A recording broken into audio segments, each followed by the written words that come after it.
Kalian pernah dengar nggak soal Red Dragon Indonesia? Wah, dari namanya aja udah kedengeran sangar banget kan? Nah, di bahasan kali ini, kita bakal kupas tuntas. Apa sih sebenarnya organisasi ini? Gimana ceritanya mereka bisa muncul? Dan apa sebetulnya misi besar di balik nama yang kelihatan garang itu? Oke, sebelum kita bedah lebih jauh, coba deh lihat tiga kata kunci ini. Kekuatan, kehormatan, dan pengabdian. Nah, tiga kata ini tuh bisa dibilang DNA-nya mereka. Ini yang jadi fondasi dari semua yang mereka lakukan. Coba kita ingat-ingat ini ya, sambil kita gali lebih dalam. Oke, sekarang kita masuk ke pertanyaan paling mendasar. Selain namanya yang keren, Red Dragon Indonesia ini sebetulnya apa sih? Apakah ini perusahaan atau semacam komunitas aja? Yuk kita cari tahu bareng-bareng. Nah, ini dia jawabannya. RDI itu ternyata sebuah ormas atau organisasi kemasyarakatan. Kenapa ini penting? Soalnya, ini berarti mereka bukan perusahaan yang tujuannya cari untung ya. Mereka ini lebih ke sebuah gerakan yang fokusnya ke dua hal utama. Gimana caranya memberdayakan ekonomi masyarakat dan mengembangkan kepemimpinan. Ini nih kunci buat ngerti misi mereka. Dan soal namanya, ternyata nggak asal pilih loh. Ada filosofinya. Kata merah itu melambangkan semangat juang, rasa cinta tanah air. Sementara naga, ya kita tahu lah ya, naga itu kan simbol universal buat keberanian, kekuatan sama kepemimpinan.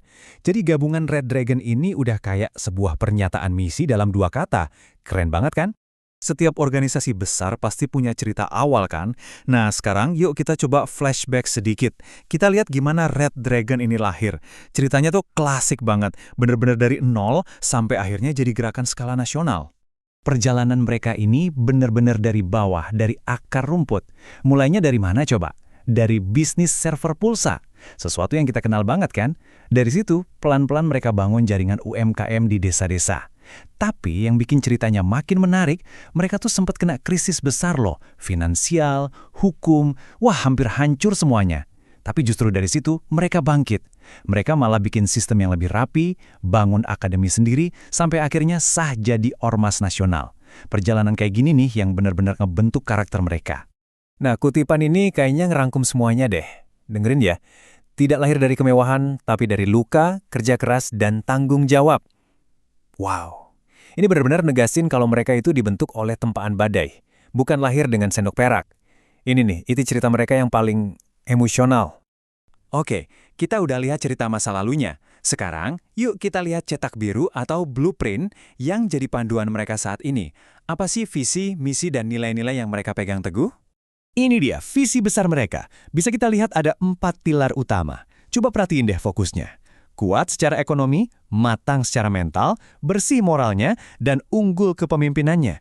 Dan yang paling penting, lihat dari mana mereka mau membangun. Bukan dari pusat, tapi dari desa. Jadi pendekatannya itu bottom up, dari bawah ke atas. Ambisius banget ya. Terus gimana caranya mereka mau mencapai visi gede tadi?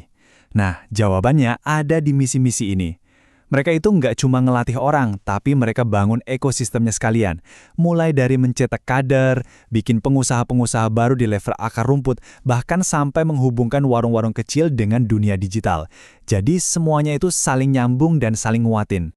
Dan ini adalah 6 nilai yang jadi semacam kompas moral buat anggotanya. Ada 2 yang menurut saya menarik banget nih, kebersamaan dan keberhasilan. Artinya apa? Sukses itu harus bareng-bareng. Dan keberhasilan itu harus bisa kasih manfaat buat orang lain. Jadi etosnya itu komunal banget, bukan yang penting sukses sendiri. Keren! Nah, ini dia wujud nyatanya. Misi-misi tadi nggak cuma di atas kertas. Ada Red Dragon Academy buat nyetak pemimpin, ada jaringan warung Red Dragon buat ekonomi, bahkan ada program sosial kayak bantuan hukum dan pendidikan. Jadi setiap program ini tuh kayak alat buat mencapai visi besar yang udah kita bahas dari tadi. Oke. Kita udah lihat siapa mereka, gimana ceritanya, dan apa nilai-nilai mereka. Sekarang saatnya kita lihat ke masa depan. Apa sih agenda strategis nasional mereka? Rencana besarnya apa? Tiba-tiba muncul angka ini 318 plus. Angka yang cukup spesifik ya. Apaan nih artinya?